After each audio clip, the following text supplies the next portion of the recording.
joining us for the first time, I'm a certified professional dog trainer and one of the trainers at Pupford. I'm actually coming to you from my home today instead of my office because we had an outbreak of COVID. So they've shut our office down, and I did not want to take a chance. So I'm steering clear of that for a while. So I'm home. You may see my dogs walking around. Raising the cat is here. I know you can't see this, but we have Raising the cat on this side, and then my two of my three dogs piled up on the side because the dogs are afraid of the cat. And I have pit bulls, by the way. And my 17-year-old diabetic cat runs the house. So if you have any dog cat questions tonight, I would be happy to answer them. Just a reminder, when you post your questions, if you could please put your name and where you're from, and then I can enter you into the drawing. Because it just comes up on my end, I just see Facebook user. So I need your name and where you're from so I can enter you into the drawing. And at the end of the night, we will do a drawing for a free bag of Pupford treats. I just got some sweet potato treats in that I'm going to try for the first time, so I'm super excited. I've tried all of the other flavors. My dogs love them. My clients' dogs love them. So I'm excited to try the sweet potato. So while we're waiting for people to get on, and I do have a little bit of a head cold. I don't have COVID, but if my voice goes or if I cough, that's why. I also have allergies, and I'm allergic to my cat. So, did everybody see the new front clip harnesses that Pupford has put out? I saw those, and I was so excited because that's what I use on my dogs, and I have some clients with really strong dogs that pull. And we've tried a lot of different things, and the front clip is the one that is helping the most with these dogs. So I'm super excited that Pupford has come out with the new. They're like the Freedom harness where they have the front and the back clip. Hang on, I'll show you Jade.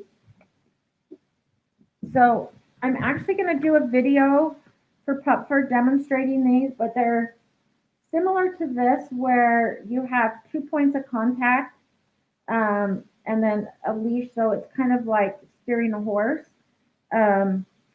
And I was actually watching an episode of It's Me or the Dog this morning with Victoria Stilwell, and with a really strong dog that pulls, and that's what she was using, was the front and back clip. So check those out on Pupford. Okay, we've got some questions coming in. If you see me looking away, it's because I'm writing down your name. Hi, Kelly from South Carolina. Okay, my almost 8-month-old is still super bitey when excited or when you go to pet him. We have been doing redirecting since day one. He did better for a bit, and now it's pretty bad again. He doesn't bite mean, hard, or aggressive, just when he's happy and lovey. He was found in a ditch at 3 weeks old, so I'm not sure if that has something to do with it. Actually, yes, it does. The reason that we like puppies to stay with their mom and litter until they're at least 7 weeks old is because they learn bite inhibition in their litter. So if they bite each other too hard, then one yelps or corrects, and the other dog learns, oh, I can't bite that hard, or my litter mate's not going to play with me. So that's a really important thing that they do learn in their litter. So yes, the fact that he was found at 3 weeks old could have a lot to do with it. So what I would do is, I learned this from a trainer friend of mine, and I probably talk about it all the time on the Facebook group and on the live, but it's the 3-strike bite rule. So the first time your puppy bites skin, then you redirect to a toy. And then if he goes back to biting you, then you calmly pick him up, put him in his crate with a toy. We do it with a toy, so it's not a punishment. Um, Put him in a 1 minute timeout in his crate and let him chill a little bit, chew on his toy. Then let him back out. If he goes back to biting a third time, then it's back in the crate with a toy, cover the crate, and he gets a longer timeout. So unfortunately, and now that he's 8 months old, you're kind of getting into that adolescent stage.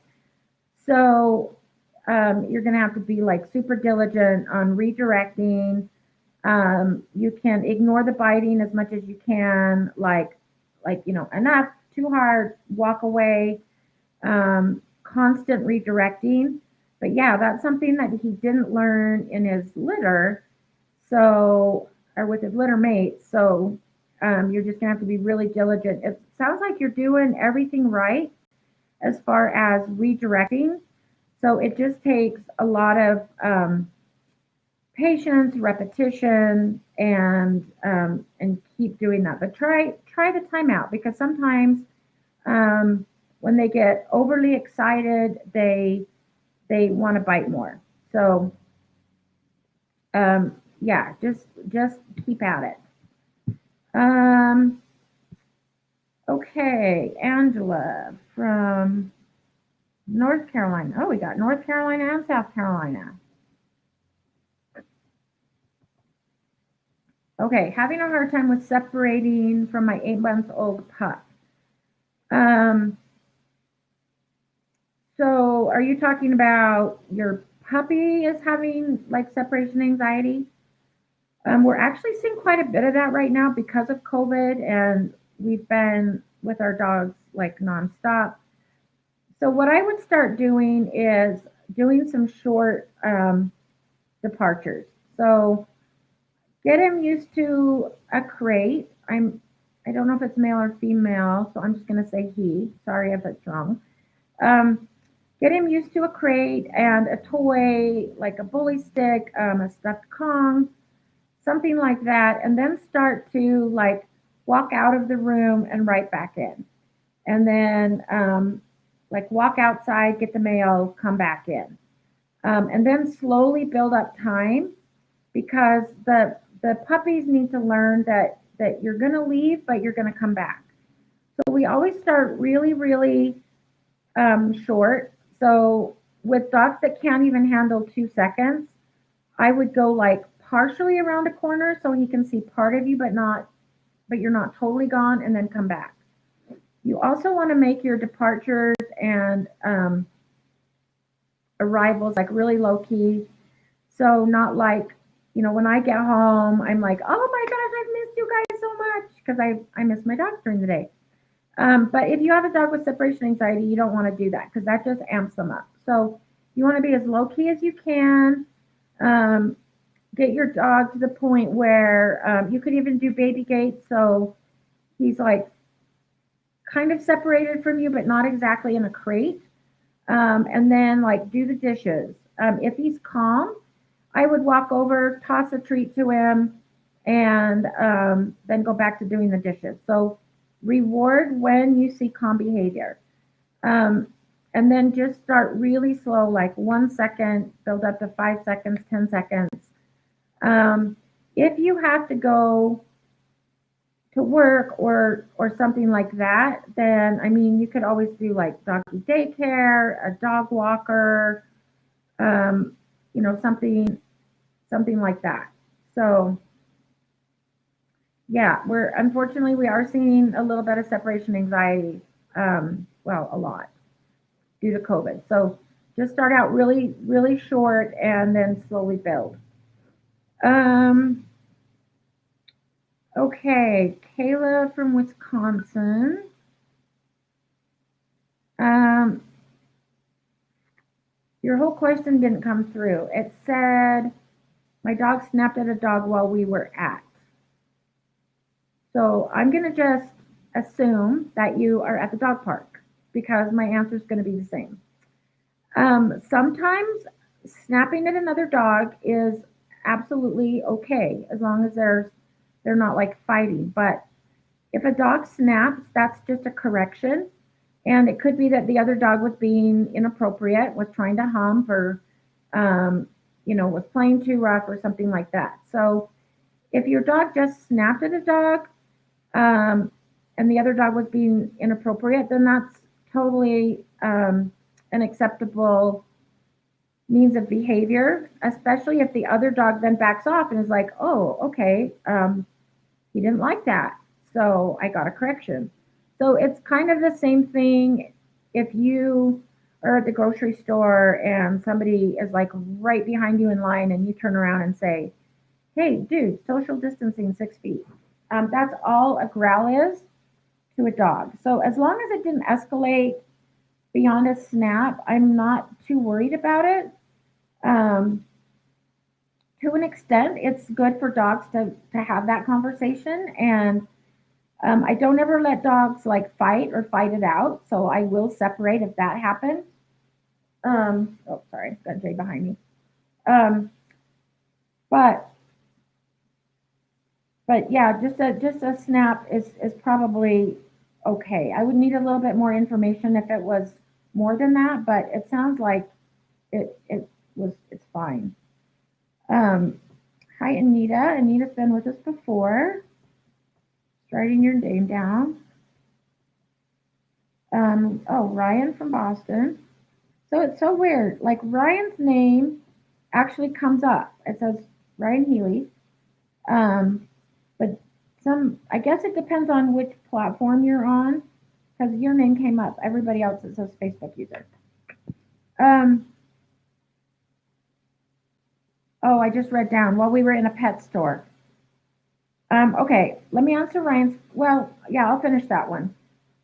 And then I'll go to Ryan's question. So it would depend on the circumstance. Like at a pet store, was there a resource nearby? I know, like when we go to Petco, there's a whole roll of like bully sticks and bins.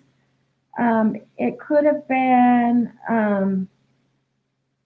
like if it was a tight space, sometimes tighter spaces and being on leash and not feeling like you have an escape route can make a dog snap. So if he was feeling nervous or feeling trapped, or if there was a resource close by, he could have been snapping at the resource. Um, so I would just,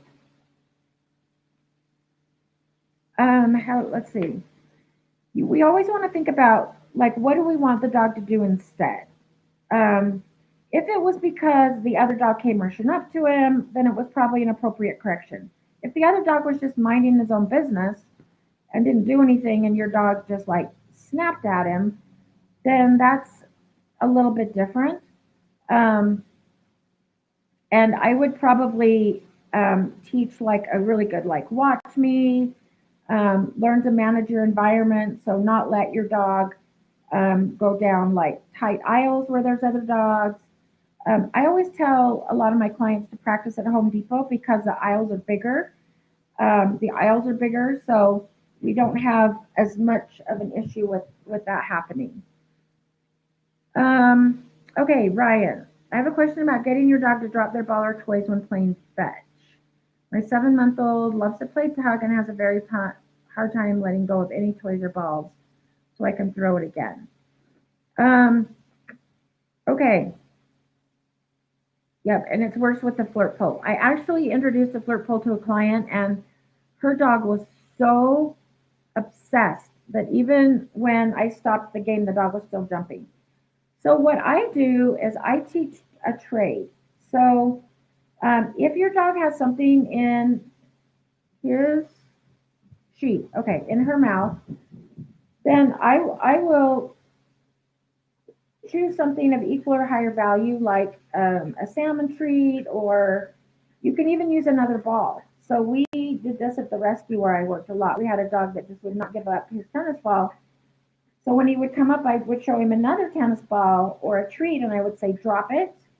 And then as soon as he would drop it, that's when I would like click, treat, and then throw the second ball.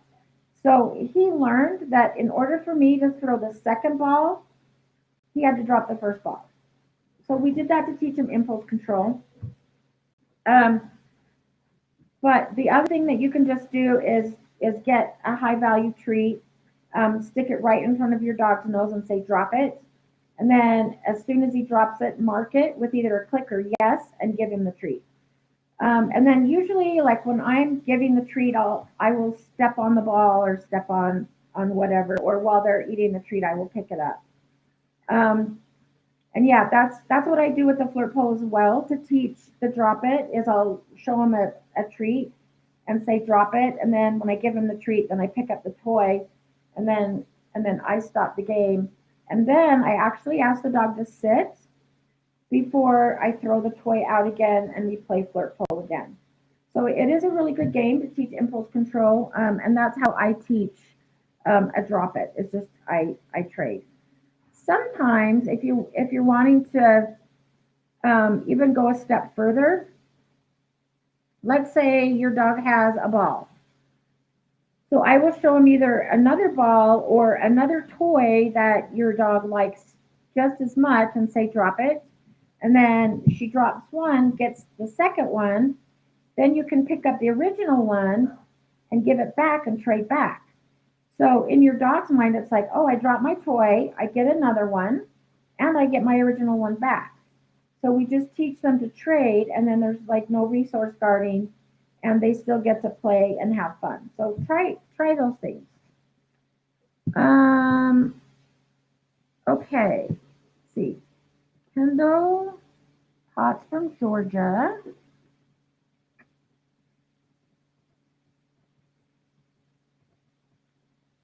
We will be picking up our Australian Shepherd puppy in a few weeks. I'm so excited. Congratulations. I do have a slight allergy, and you mentioned you had an allergy to cats. How do you make it work? Well, as you can tell, I am losing my voice and I sound congested. Part of that is I do have a little bit of a head cold. Um, because I love my dogs and my cat so much, and I'll tell you, when I worked at a rescue and I was around dogs and cats every day, my allergies were terrible. So I actually just take allergy meds every day, like Claritin or Zyrtec or something like that. I just take that every day to kind of help with the allergies, and they're kind of still there, but it's not bad enough to where I would give up, one of my pets. I mean, I can still breathe. I like right now it's a little bit worse than it usually is, but yep, I just take allergy medicine every day and try to keep everything clean. So always like washing bedding and stuff like that. So yeah, that's exciting about your new puppy though. Congrats. That'll be fun. Um, okay, so Kelly, I do turn away or leave briefly. Yep, that's exactly what you want to do. And then you just have to build up time. So then build up the time that you're leaving and coming back. Okay, my pup was great in the crate, but lately when we leave begins barking and whining, then pulls the blankets in the crate.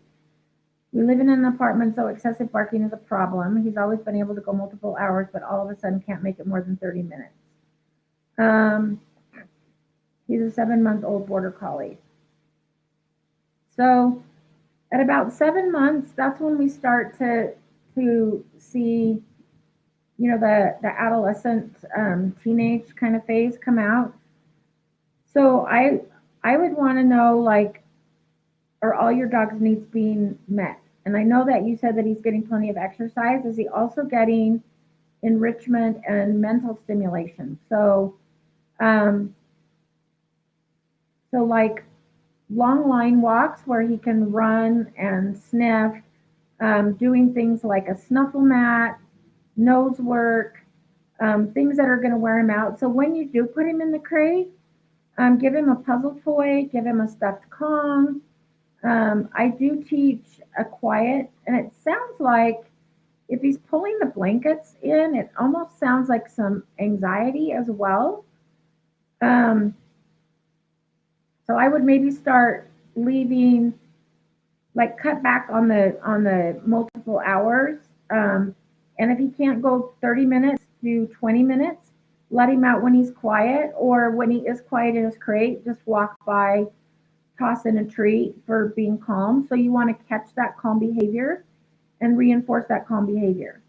Um, so try those things, and then make sure that he's getting enough mental enrichment as well as physical exercise. So other ones are like agility, um, nose work, puzzle toys, things like that. Um, okay, my 5 month old is hitting a nightmare spell. She spends most of her time trying to get on the counter. Oh, I get what you mean. I thought you meant your 5 month old was like having nightmares. I'm like, I actually had a dog that did have like flashback nightmares. Um, she's counter surfing. I tried luring her off, and she just sits there and barks at me and then gets back up. Um, okay, so I would say the same thing to you. Make sure that, so physical exercise in and of itself isn't enough. You need to do some kind of enrichment. So feeding your dog in a snuffle mat rather than in a bowl. I would also at this point limit um, her access to the kitchen. So baby gate, um, teach her like a go to your place. So when you are in the kitchen, it's like, okay, you're going to go to your place and you're going to chew on a yak chew or a bully stick or a stuffed calm, and you're going to get rewarded for being calm on your bed while I'm in the kitchen. Um, and then especially if, so the demand barking, I will ignore demand barking, because if you give into it, then you're reinforcing that behavior. So you're actually reinforcing the barking. Um, so again, think about, okay, what do I want my dog to do instead? Um, Instead, you could do like, you could teach your dog a sit stay, just at the entrance of the kitchen so that your dog never comes in the kitchen. Or like I said, use a baby gate. Um, you could always crate while you're cooking, but make sure that your dog has a fun toy, a chew item, something to do in the crate, so she's busy while you're cooking. My dog Jade, when I first got her, she would jump. I mean, she would jump on the kitchen table, and what I would just say, hey, we don't do that here. I mean, I didn't yell at her. No, not really, Jade. I'm just teasing. Um, so it did take about a month for her to learn, with just repetition of like, hey, off, we don't do that. And then I would have her sit, and then I would give her a reward for sitting. So after a month, she just stopped doing it because she realized that jumping up on the table, jumping up on the counter was not going to be reinforcing. Um, I did, I was really careful about not leaving food or items on the table, because I didn't want her to jump up there and get reinforced for it. So there was nothing good up there except mail. So she didn't really get reinforced for it, and now she doesn't do it anymore. So yeah, I would try the place work, or maybe a crate with a fun toy or yummy treat or something like that. Um, okay, my bully just turned. Oh, hi, Brittany. Let me write Brittany down real quick. In Pennsylvania. Um, oh, Kelly, I haven't done in the crate because I didn't want it to be a bad place. Yeah, the crate doesn't have to be bad. If I could turn my computer right now, which I won't because I don't want to mess anything up. One of my dogs is actually laying in the crate right now. The door's open. She went in by herself. It's funny. In the morning when I leave, all three of my dogs will go in the same crate together. And it's a really big crate. It's one of the like Alcatraz crates, because I did have a dog with separation anxiety. Um, and it's like, you guys can't all fit in there, but they managed to fit themselves in there. They go in on their own. So I have water in there. It's where they've gotten like bully sticks. So if you can make it a fun place by like feeding your dog in the crate, doing bully sticks in the crate, stuffed cones in the crate, so that it becomes like a really fun place to be. And I'm a huge proponent of crate training. So yeah, try a crate. Um, okay, my bully just turned 6 months. He still potties in his crate. The first thing that I would want to do is rule out any kind of underlying medical condition. So like a UTI or something like that. And then because it's not normal for puppies to potty in their crates. We do see that a lot in like puppy mill dogs. Um, so make sure that you're taking your dog out like first thing in the morning, half hour after eating, after a nap, after a training session, after a play session. And then if this is happening at night, then I would maybe feed a little bit earlier. So I feed my dogs about 4 o'clock. And then because I have a dog door, I don't take away their water. But before I had a dog door, I took away their water about 7 or 8 o'clock at night. So that way they could go like all night long without needing to potty.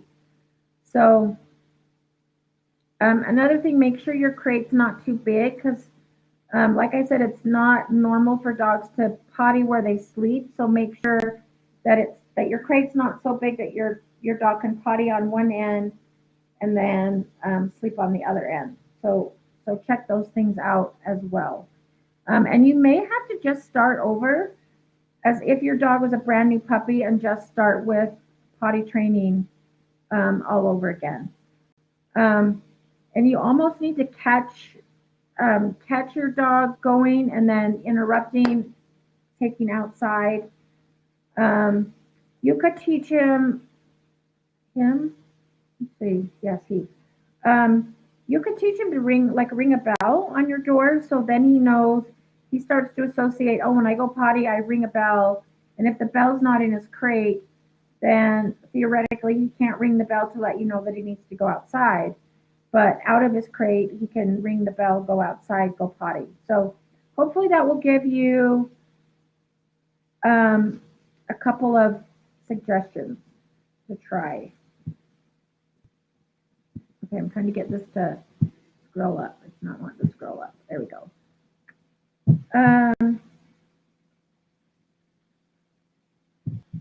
Okay, our dog used to come when called after going poop for a special treat to keep her from eating it.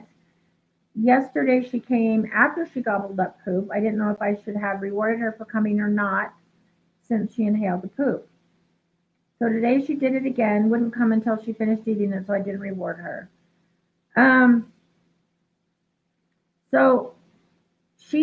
So your dog's probably not making the association that that you're asking her to come so she doesn't eat the poop.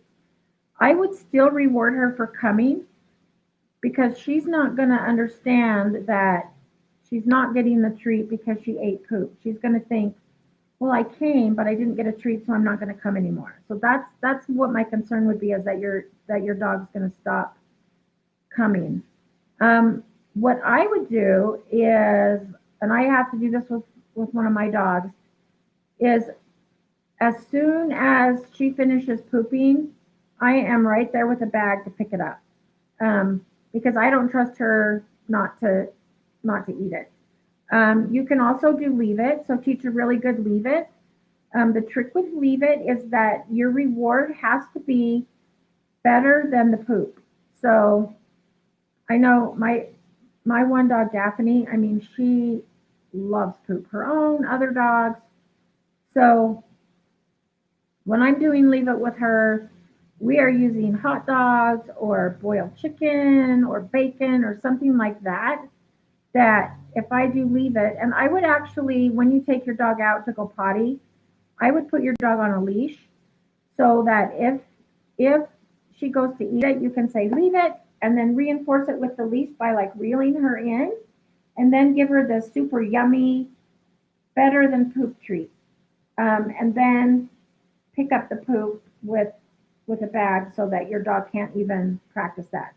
But yes, I would still reward your dog for coming because she's going to associate not getting a treat for coming rather than eating the poop. Okay, Rachel from Ohio. Kayla from um okay. Is this the same one that I answered earlier? Or is this a different one?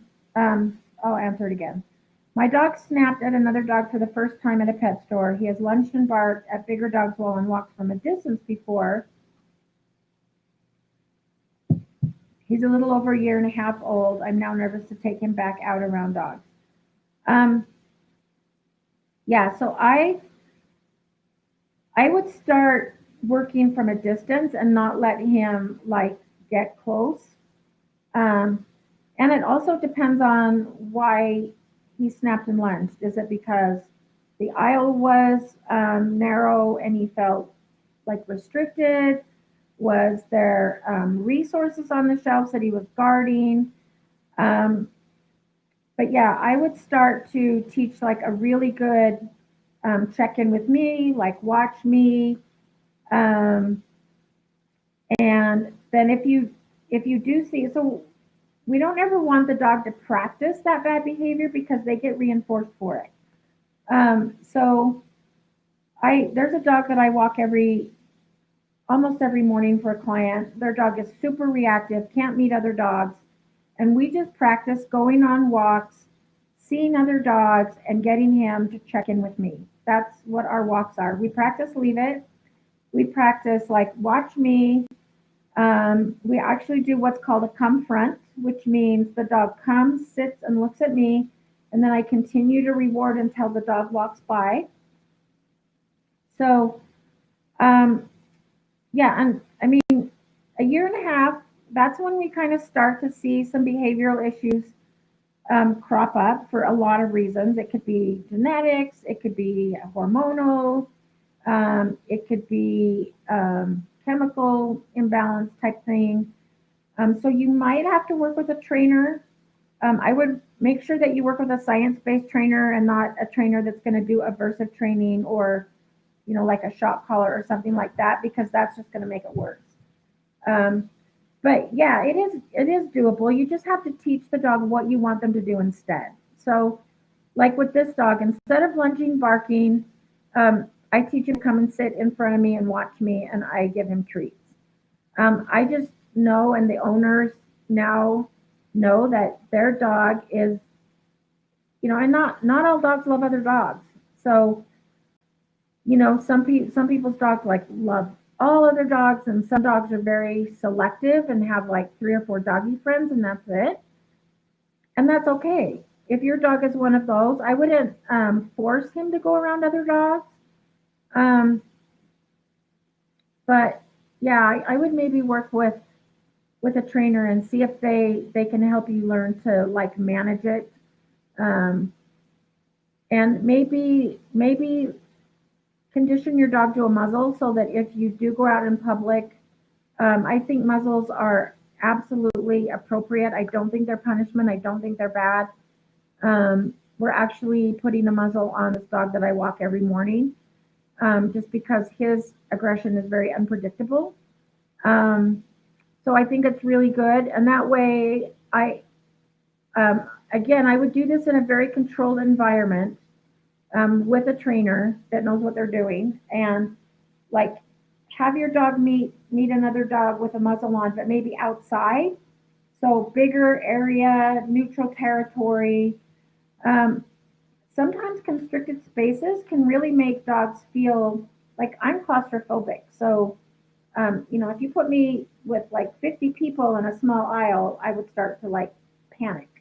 And dogs can do the same thing. So that's why we see a lot of inter-household aggression between dogs, like in doorways or hallways or upstairs or things like that.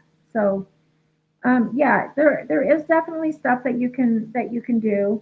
I would maybe limit. I wouldn't take your dog to a pet store. It might be too overstimulating um, for him. So just practice walks outside. Practice just looking at a dog, checking in with you, things like that. Um, okay, sorry, my voice is like going. Okay, This is a good question. I'm having a hard time with my golden doodle jumping on visitors to our house. We have a toy poodle that was here first and always did that, so he gets his cues from the little dog. Okay, so remember that any behavior that is reinforced is going to continue. So even negative reinforcement. So like, let's say your dog jumps and you're like, oh, get down, get down, get down. Or the person's like, oh, get off, get off. You're still giving the dog attention. You're still touching them, talking to them, giving them attention. So what I tell people is to turn their back and only give the dog attention when they've got 4 feet on the floor. You might have to cue the dog to sit and teach the dog that you're only going to get attention if you sit. When I was teaching my dogs door manners, I would have treats outside and just say, and if I knew people were going to come over, I would tell them, if the dogs jump, I want you to turn your back, ignore them. And as soon as they're sitting, then you can say hi and then you can give them a treat. And especially with a big dog, I would start teaching that a sit and a wait is what is going to get you the attention and not the jumping. So again, we call that replacing with an incompatible behavior, because if your dog is sitting, he's not jumping. So I also teach, so my dog Jade will sometimes still jump on people, and I'll say, hey, off. And then I have her sit, and then I tell people only pet her when she's sitting. She's actually getting better to where now she's learned that jumping isn't going to get her attention, but sitting is going to get her attention. Need help with constant counter surfing, nothing on counters. So I would teach an off, and then reward the off. Like I was explaining earlier, Jade used to do this when I first got her, and I could tell when she was going to jump, so I would interrupt her before she could even jump, and I would say sit, and then I would reward her for sit. You could teach like a good go to your place. Another concept that I really love is the SMART training, which is see, mark, and reward training. So when your dog is calm and not counter surfing, reward that. So reward your dog before he or she has the opportunity to jump on the counter. And you can cue a sit, stay, a down stay, and then reward that behavior. Then if your dog does jump up on the counter, redirect, like, hey, and then redirect into a sit or a down, and then reward that instead.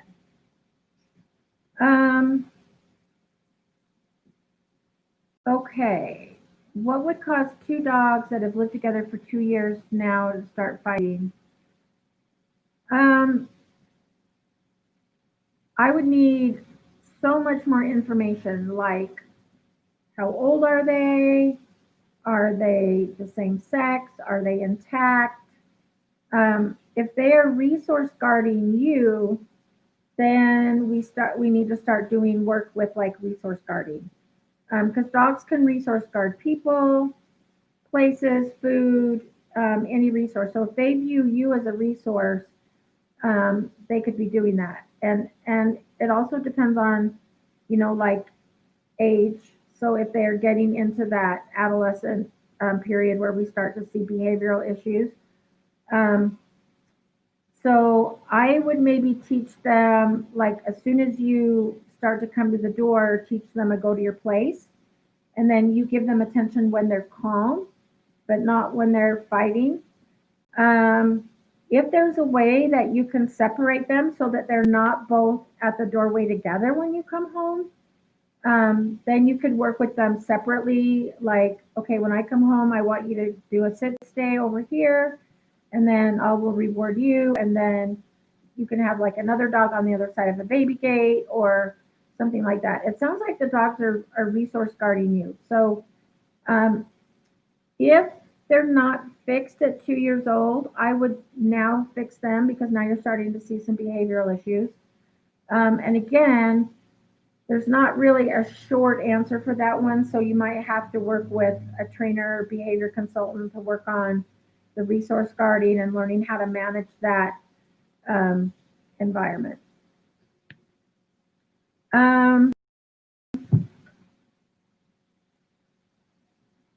Let's see.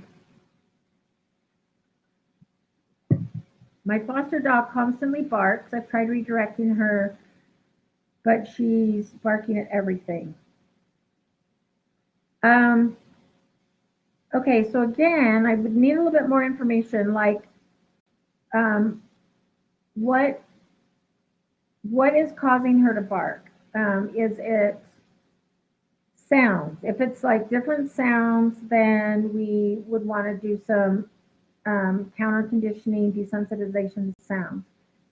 If it's because your dog is looking out the window and barking at everything going by, then I would limit the dog's ability to look out the window, because every time your dog barks at a person going by, a dog going by, the mailman coming and leaving mail and leaving, your dog gets reinforced for that. We also want to make sure that all of your dog's needs are being met. So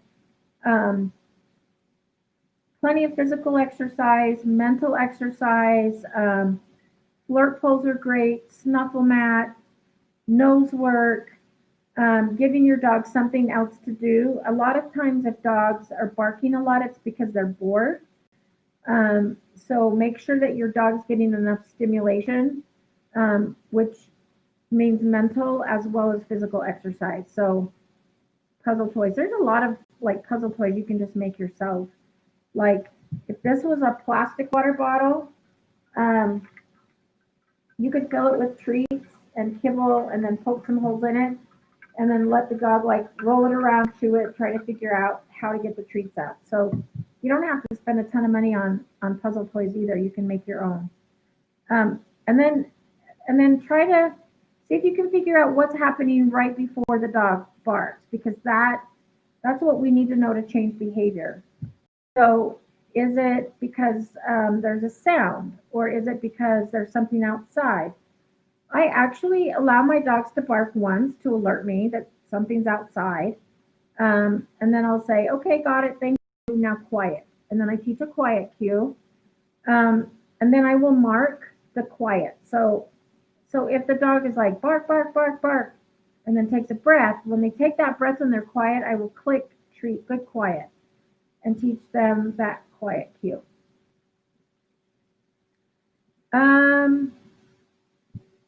Okay, Rennie. Oh, I think you're asking a question to somebody else. Can you ask for tips to help with Jameson?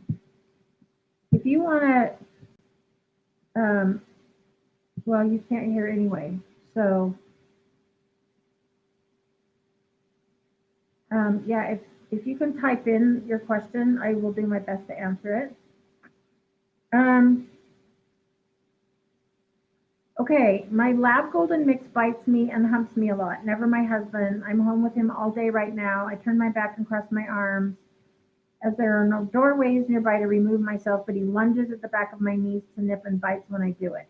So it's ineffective. So first, how old is he?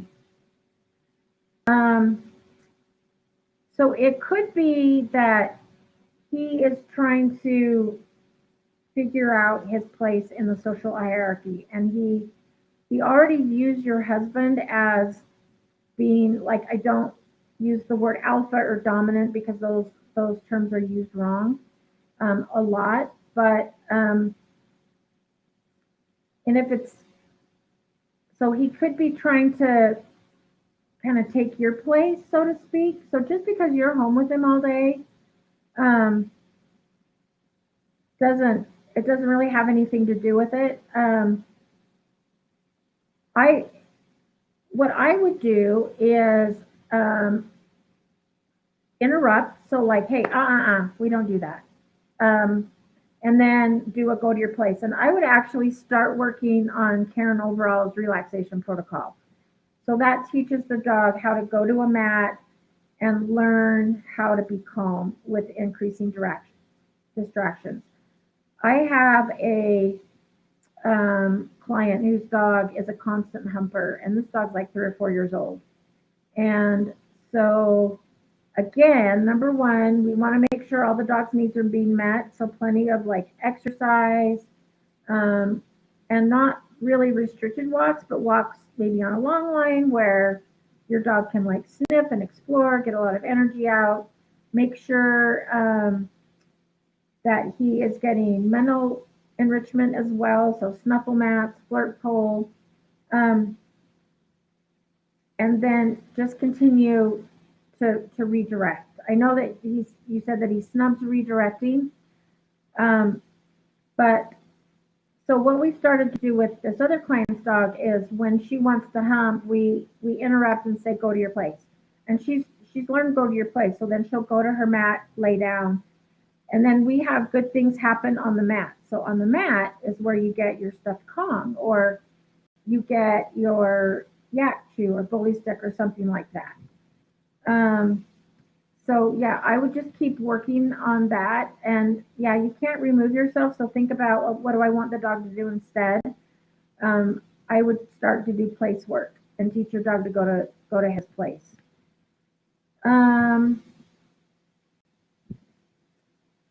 okay, and I guess one of these questions is coming through in pieces. So 3 months old. Now I can't remember which question that was. I'm sorry. Um, okay, let me write down a few more names. We have Lori Kozeski from Illinois. My 9-month mini doodle barks at my 11-year-old to play. She doesn't want to. Um, so barking to play is really normal. That's how dogs communicate. Like your 9-month old is just saying, "Hey, I want to play." And if your old one doesn't want to play, then I would just redirect the puppy to like a tug toy or something else, because you have a puppy that has a lot of energy and is wanting to play, and then you have an 11-year-old that doesn't want to play. I have the exact same thing. I have a 2-year-old that always wants to play with my 11-year-old. And sometimes Maddie will play back, but sometimes she just doesn't feel like it. So I'll just interrupt Jade and say, "Hey, Maddie doesn't want to play right now. Here's your Nylabone, or here's something else. We'll play with this or go chew this." So yeah, in that case, you kind of have to be the advocate for your older dog, because if your older dog is sore, doesn't feel like playing, the puppy's going to probably be really persistent. So redirecting the puppy into, you could also do like a go hunt game. So if the mini doodle is barking and wanting to play, grab a handful of kibble or treats and throw them in the grass, or put them in a snuffle mat and tell the puppy to go hunt, and redirect that way with some nose work and something really mentally enriching, and that should help. You're all very welcome. There's a question here, how old is your dog? I don't know if that's directed to me or somebody else. I actually have three. I have a 2-year-old, a 3-year-old, and an 11-year-old. And then I have a 17-year-old cat.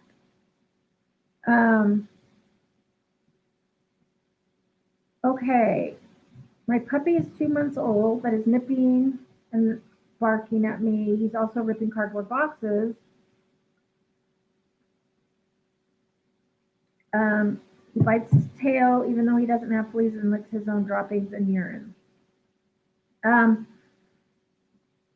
So it sounds like a little bit of anxiety and maybe not getting enough species appropriate behavior. So dogs are natural like foragers and scavengers. I know cardboard boxes are hard to clean up, but one thing that we used to do at the rescue is, because dogs love this and it's mentally enriching for them, we would save cereal boxes, cracker boxes, paper towel rolls, and then we would like smear peanut butter on the inside, tape the ends or fold the ends, and punch like a hole in it with a fork. And then we actually give that to the dog and let them destroy it because it's what dogs do naturally. They get a lot of enrichment out of it. I would just apologize to the staff because I know they hated cleaning it up, but we had better behaved dogs because they got that enrichment out. Um, and if he's biting at his tail and is licking, that sounds like a little bit of anxiety or even boredom. So I would make sure that, especially at 2 months, that he's getting a lot of, again, I sound like a broken record, but I'm telling you, physical exercise, mental exercise. So nose work, snuffle mat, flirt pole.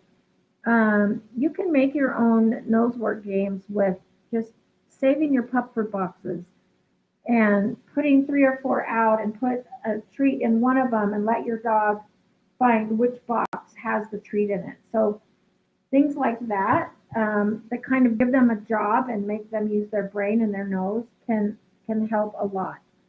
Um, you might need to see a vet about if your vet thinks that it's an anxiety thing. I mean, I don't ever like to put puppies on medication, but it almost sounds like a little bit of anxiety or boredom. So first, I would try stepping up the physical exercise, the mental exercise, making sure that all your dog's needs are being met. If that is still happening, then I would go to your vet and see about having them treat for anxiety.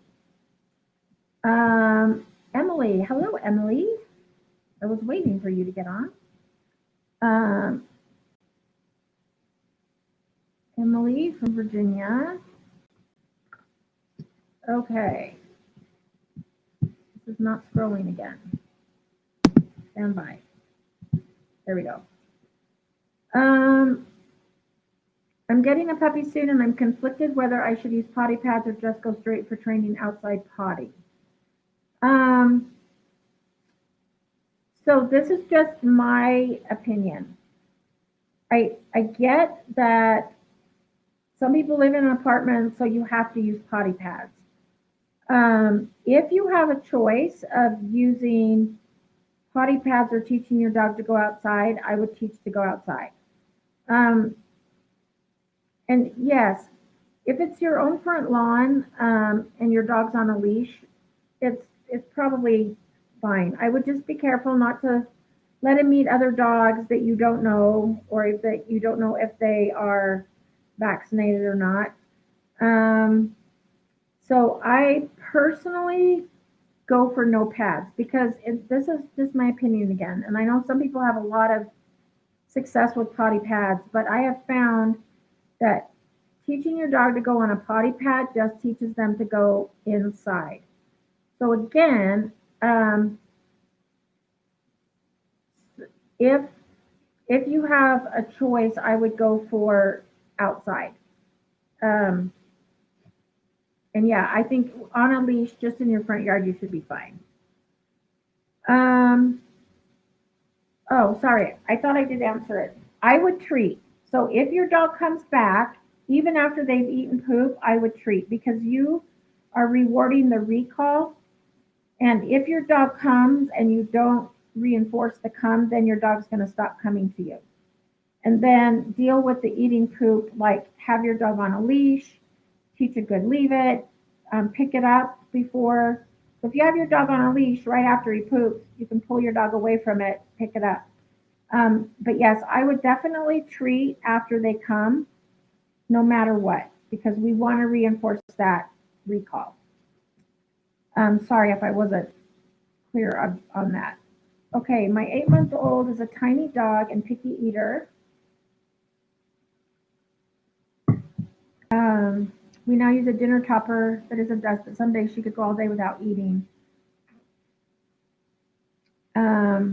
If it were wet food, she would gobble it down. What do we do to get her to eat her kibble? So one thing that I do is I don't pre-feed. Your dog is not going to is not going to let herself starve. Um, so I put the food down for 15 minutes and they get 15 minutes to eat. If they don't eat in that time, then I pick it up and then they don't get it again until dinner. So at 8 months old, you're probably feeding twice a day, maybe 3 times a day. Um, so if your dog learns that they only get this allotted amount of time to eat, they will eat. Um, like I said, she's not going to let herself starve. You can, once you pick up her food, you can use some of the kibble as training treats to train with during the day, but I would not free feed um, for a couple of reasons. For one, it sometimes makes dogs more picky. They have access to food whenever they want, so then they're not as likely to want to work for treats because it's like, if I had a money tree growing in my front yard, I might not go to work because it's like, well, I have access to money whenever I want, so why should I work? Um, so it's kind of that same concept. So try giving your dog an allotted amount of time to eat. The other reason that I do that is it gets them on a schedule. It gets their potty um, schedule better. And then, since I do have an older dog, if she goes 2 meals or 3 meals without eating, then she's going to the vet. And I think it's harder to be able to tell if you free feed. So that's the other reason I do it. Plus, I have 3 dogs, so I couldn't free feed anyway because Jade would eat everybody's food. Um, Sometimes, like, you could also, you know, blend up an egg or yogurt or something like that and mix it in with the kibble just to give it a little bit of flavor and some protein, but not a lot. So your dog is still eating the kibble. I don't do that every day. I do it as a special treat, like sometimes. So I'll just decide one day, oh, I'm going to give you guys egg on your food. And so they think it's like a super great day because they get egg or yogurt on their food. So you can try adding those things in and just not a lot so that your dog is still eating the kibble but giving it a little bit of flavor. Um, okay. My puppy is scared of every single dog, even the really playful and sweet ones. Okay, so that's a really good question.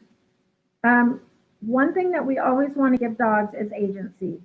And don't force your puppy to interact with other dogs if um, I don't know if it's a he or she, I'll just say she, if she's scared. Um, if she's like hiding behind your legs or scared, it's okay to pick her up, but don't baby her or coddle her or like soothe her because that will be reinforcing and then she'll do it all the time. She'll be like, oh, if I act scared, mom will pick me up and baby me. Um, Let her do it at her own pace. You can also, so in puppy class, I will sometimes have puppies that are like really nervous around other dogs. So I have the owner just pick up their dog and let the puppy see the other dogs playing. And usually by week, sometimes it takes 3 weeks. Then the puppy starts to like play a little bit and realize, oh, okay, they're playing, nothing bad's happening, this looks fun. Um, so really important though, don't force your dog to interact with other dogs if she's scared. Let her do it at her own pace. And yes, definitely, if she's hiding behind you, it's okay to pick her up. Lori, let's see, I think I already wrote you down. Yes, I did. Is it okay to muzzle for a brief time? Um, if you are talking about the cloth muzzles that shut their mouth, I would say no because that is a punishment. I do promote muzzles for reactive and aggressive dogs that can bite, but muzzling for barking doesn't address the underlying issue of why your dog is barking. So then the muzzle comes off, your dog is still going to bark. So I would just address the barking and try and figure out, okay, why is the dog barking? Is there too much stimulation? Is it noises? Um, And I would address that. You could teach a quiet cue and then reward quiet. Also, during the day, when your dog is being calm and quiet, reward that just intermittently, like, oh, good calm or good quiet, toss a treat. So that you're capturing that calm behavior and rewarding that calm behavior instead of the barking. So, yeah, in that situation, I wouldn't muzzle because that is going to be a punishment and it's not going to address why the dog is barking. Um, okay, how do I handle puppy zoomies on walk? My 5-month-old lab mix will suddenly start running, and when I stop walking, he jumps up on me. I turn around and he keeps jumping and kind of growling and biting the leash. Um, so it sounds like he's just like overstimulated. You could try maybe a longer leash. So let him have a little bit more freedom to sniff, explore, get some energy out.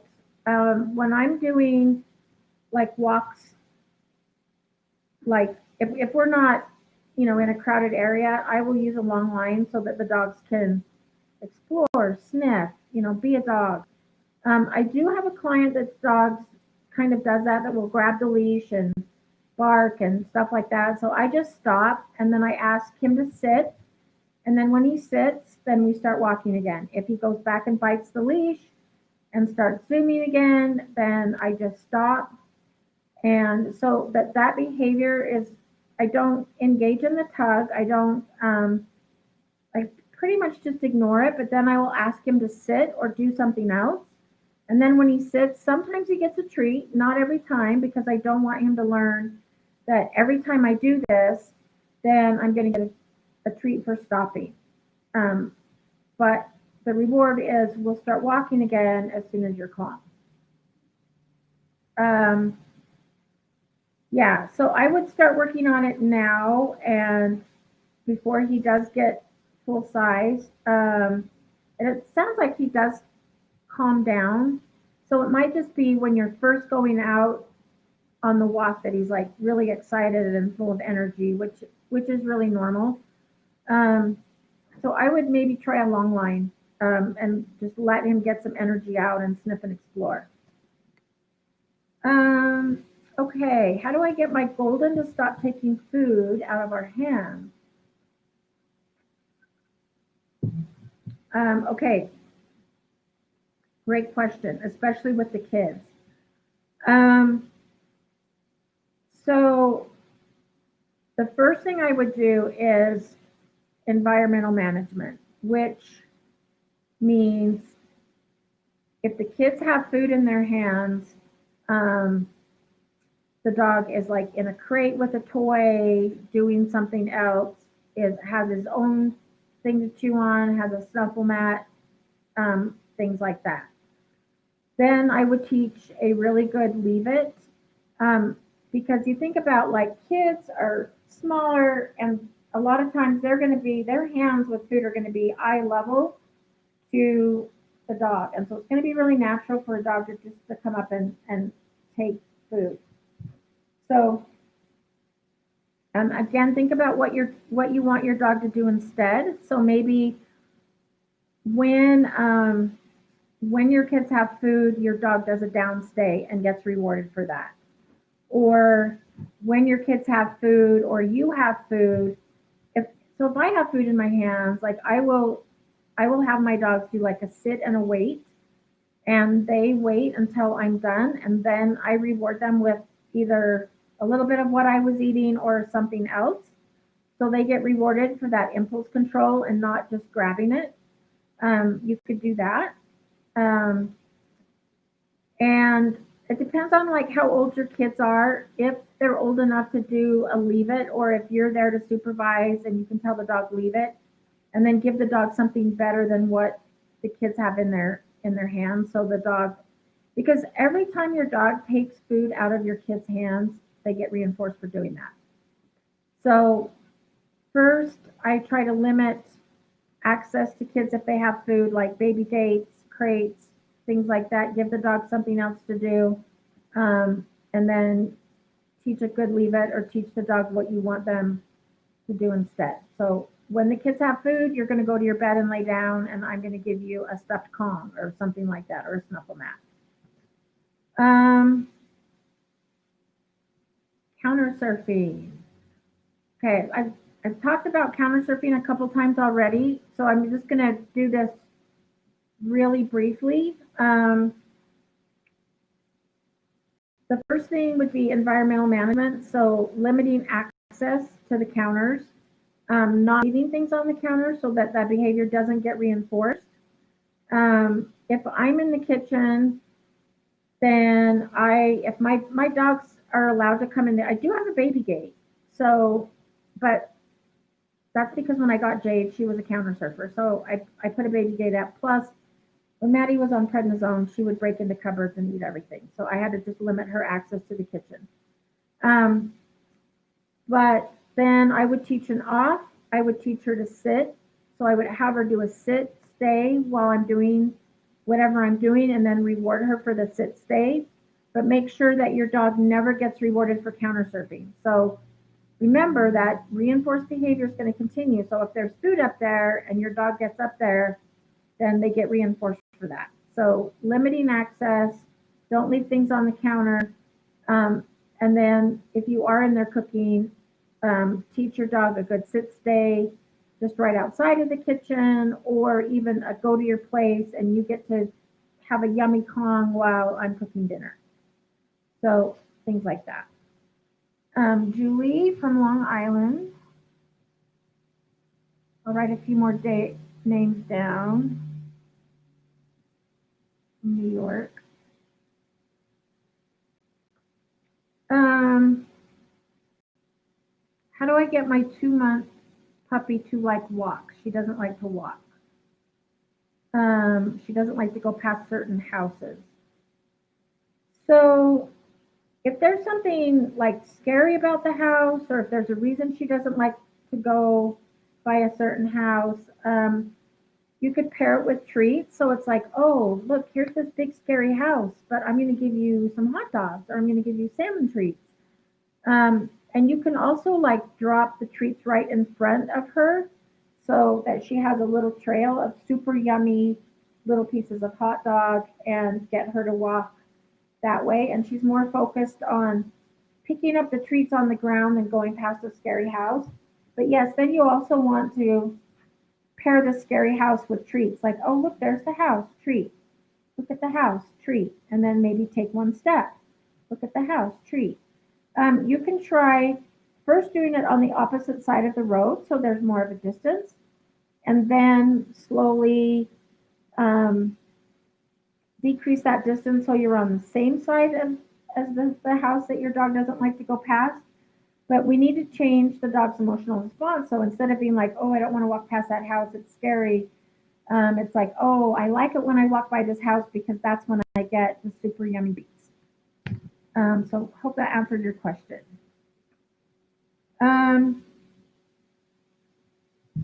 Okay, this is a good question because I actually have the same issue. Sorry, my voice is going. My puppy is 8 months old and she's always been a little jealous. Lately, she's more aggravated if another dog comes to say hi to me. This only happens at the local dog park. She snapped at a new dog last time who walked over to me. I try to walk away and remove myself. If I foresee the situation, I will try to sit her and then give treats to her and another dog together.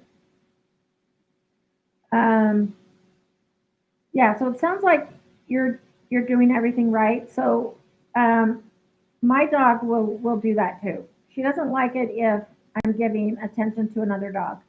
So I will actually put her in a sit, wait, and then I will say hi to the other dog and then say hi to her and give her treats. Or I'll give her a treat while I'm saying hi to the other dog. So that first she learns impulse control, and she learns she's still going to get my attention and she's still going to get treats while I say hi to another dog. So I think you're doing the right thing. Yeah, and definitely remove yourself. So it's like if you snap at another dog, I'm out. I'm gonna walk away and you're not going to get my attention. So that way, that behavior is not reinforcing. And then teaching the dog what you want instead. So doing a sit and then rewarding for sit and calm behavior. I think you're doing everything right. I would just continue. Sometimes it just takes repetition. Okay, Amy, we got another one from New York. Just write you down. You're welcome. I actually love doing these Facebook Lives. This is like my favorite thing to do during the week. Okay. Would you please go over clicker training order for excessive barking? Yes. So what I do is if the dog is barking, I'll say quiet, and then I'll wait for the dog to be quiet, and then I click when the dog's quiet, and then treat good quiet. So the timing is really important. I taught Jade to bark on cue, and so sometimes she will bark when I don't ask for it. And so if your dog barks because he anticipates the treat, then I don't treat for that. Then I just say, oh, I didn't ask you to bark. I didn't ask you to speak. But yeah, it sounds like you're doing it good. So bark, bark. When they take a breath and they're silent, click, treat, good, quiet. And yep, and then just be consistent. So if I'm in a situation where I know that Jade's probably gonna bark for attention, I will also catch her being calm and I will reward her. So if she's being super chill, like right now, she's even laying on the couch. I don't have any treats on me right now, but I would like give her a treat for being calm so that she learns that that's the behavior that I like and that's the behavior that's going to get you the treat.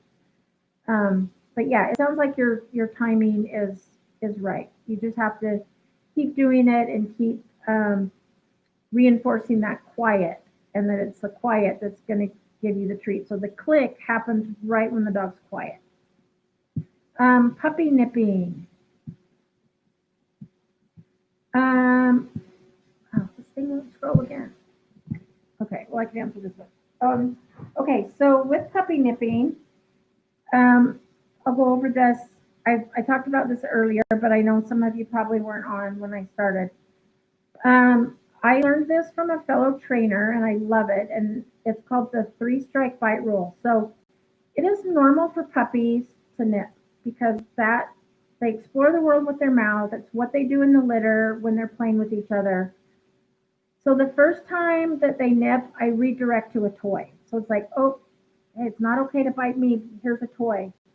I actually like rope toys for dogs that are teething because they can really sink their teeth into it. If the dog goes back and bites again, then calmly pick your puppy up in a crate with a toy because we don't want to create a bad association with the crate. So they go in a crate with a toy for 1 minute, let them calm down, let them out. If they go back to biting you again, that's strike 3, calmly pick them up, put them in a crate, cover the crate, and they get a long time out because they probably just need to decompress. So yeah, it is normal for puppies to nip. So we just have to be really consistent about redirecting, letting them know it's not okay to bite us, but you can, here's your toys that you can chew on. And if you do bite me, then you're going to go in a timeout with your crate and a toy.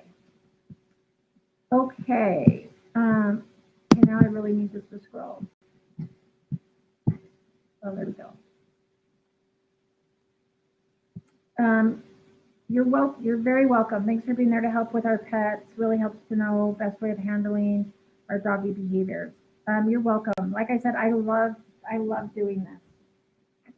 And another user, I've been working on the leave it. Yep. The trick with leave it is the reward has to be better than what you're asking them to leave. So if your dog is like, oh, I really, really love poop, But if I leave that, I know my mom's going to give me a piece of bacon or something that's higher value than poop. So, yeah, good job. Um, Hi from the Bronx. Let me write your name down really quick. We've got quite a few New York people tonight. That's awesome. I have a 2-year-old Shih Tzu that is refusing to eat her dog food. Um,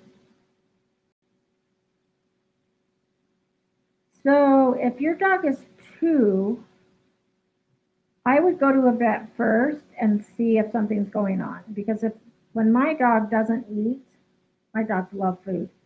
So if they don't eat, they are going to the vet to see if something else is wrong. Um, so I would do that first to see if there's some underlying medical reason why your dog's not eating. Sometimes when Maddie's not feeling well and she's not wanting to eat, I will add in some egg or plain yogurt and see if that can get her to eat. And a lot of times then she will eat that, but if she doesn't, then she's going to the vet. So yeah, at 2 years old, for a dog refusing to eat, um, you might try changing food. It could just be that your dog doesn't like that particular protein.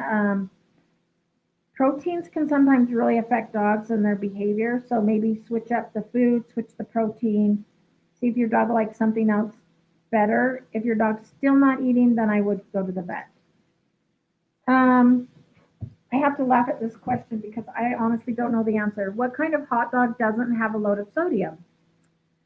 You know what? I don't know. I've never been asked that question, and I am vegetarian, so I don't even eat meat. And I do buy it for my dogs, but a lot of times I'll buy like the turkey dogs, so the turkey hot dogs, because I think it's a little bit more healthy. And I cut them up into like little teeny pieces. So I'll like slice them this way, and then chop. So they're in little teeny pieces. But yeah, I that's a great question. I honestly don't know. I would just read the package, and like I said, a lot of times I use the turkey dog. Um, okay. My 8-month-old German Shepherd Belgian Malinois thinks my 11-year-old is a play toy. Um, yeah, so I mean, you have an 8-month-old puppy that is now getting into the adolescent juvenile stage and wants to play. So I will always advocate for the older dogs. So if my dogs start to try to play with Maddie and I can tell Maddie doesn't want to play, sometimes Maddie will play and she will engage and she'll play back and it's great. If she doesn't want to play, then sometimes I will remove her. So like I'll let her go in her crate, I'll put her on the other side of a baby gate, and then make sure that the 8-month-old has opportunities to play with other dogs and get that energy out and play with toys and play with, do nose work. With a German Shepherd Malinois, I bet your dog is a rock star at nose work. Um, I would do some tracking, maybe search and rescue work, just like hide scent articles and let your dog find them. So that your dog can get that energy out a different way rather than with your 11-year-old. Okay. My dog has become scared and nipped a dog for the first time at the dog park. How do I start introducing him to strangers safely? So it depends on. So if your dog is scared and like nips at another dog, it's kind of appropriate because he's just telling the other dog, and it depends on what the other dog's doing. Like if the other dog is, being inappropriate, trying to hump, like getting in his face, doesn't have good doggy skills. If your dog is just nipping because he's telling the other dog to back off, then that's appropriate as long as the other dog backs off. Um, It could be that he doesn't like, so not every dog is a dog park dog, and not every dog loves to go to the dog park. My dog Daphne would hate it. She can play with like two dogs at a time, and anything more than that, it's like too stimulating for her, and she gets nervous. Um, and so she just doesn't go. But to introduce your dog to strange dogs safely, I like to go just take them for a parallel walk. So put them both on leash, um, let them walk, let them sniff. Always allow your dog, if your dog is afraid of other dogs, always allow your dog the opportunity to say, I don't want to meet this dog, I am going to move away. Because if we force a meeting, that's when a dog can then become fearful and even like reactive. So we always want to give the dog the agency to say, I don't want to meet you. Um, I always, use the analogy dogs are kind of like people. Some people, like my mom, is super social. She can be around a lot of people. I'm more introverted. I don't like really big crowds, and so going to like a rock concert to me would give me anxiety. So sometimes dogs are the same way. Sometimes dogs can have one or two doggy friends, but going to a dog park is going to be too overstimulating, too much anxiety, things like that. But to introduce properly, yeah, I would let them meet on neutral ground, maybe just go for a walk, do some sniffs, and then see if they want to play. If they do, great. If they don't want to play, then allow your dog the agency to say, you know what, I don't want to play, and then that's okay too. Um, okay. So I have Facebook user, I have a question, please, but then that's all I have. Um, okay, so I'm going to scroll down because I don't know what some of this is. Okay, we adopted a yellow lab mix 7 weeks ago. She's now 9 months old and she is responding well to training but is biting and mouthing a lot. We used oh, ouch, and timeouts. We don't know what to do. John from Quebec, Canada. Um, okay, so with dogs that are bitey mouthy, I try not to use the word no because no doesn't give the dog any information. So it's like no, don't jump, don't mouth, don't wag my tail. It doesn't let the dog know what we want them to do instead. So you can redirect. So if your dog is mouthy, bitey, I will often just say, hey, and then ask the dog to sit. Redirect with a toy, like it's not okay to chew on me, but here you can chew on your toy. Um, and you can try to remove your attention, so walking away. And then again, doing this three strike bite rule.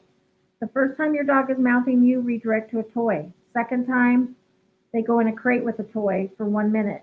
The third time, they go in a crate with a toy, cover it, and they get a longer timeout so that they can kind of decompress. I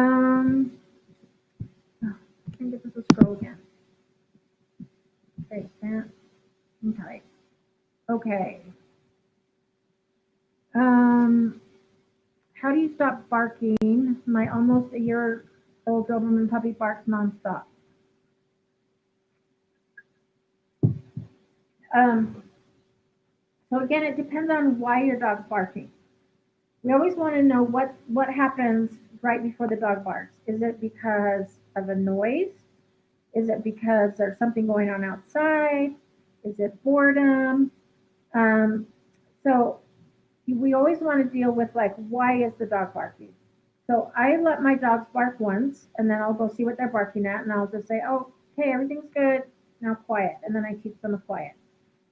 Um, if it's a boredom thing, make sure your dog is getting enough mental and physical stimulation. So walks, and I'm talking about like long line walks where they can run and sniff and be a dog and explore.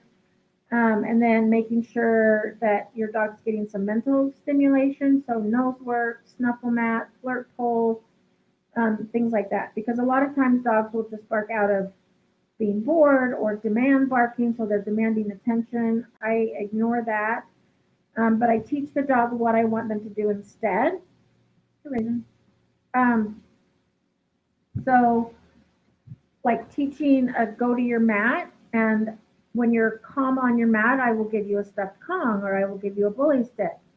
Um, and then catch your dog being calm.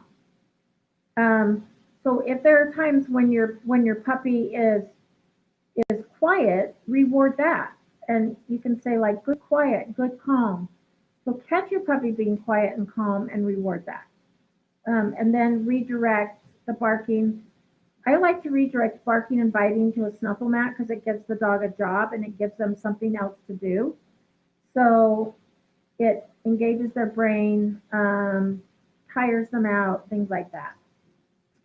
Do you feed your dog fresh food or kibble? I do kibble just because I have 3 dogs, and if I fed them fresh food, it would put me in the poorhouse. Um, so I do kibble, but I do have additives in there, and sometimes I do egg, and sometimes I do yogurt, things like that. But I know I have friends that do a raw diet, and I think they can be really good as well. I just can't, like with 3 dogs, it just doesn't make sense for me to do that. Okay, I'm pretty sure it's for attention, but she gets lots of attention all the time and goes outside a lot. So if your dog's barking for attention, ignore, but then teach your dog a quiet cue or teach your dog what you want them to do instead.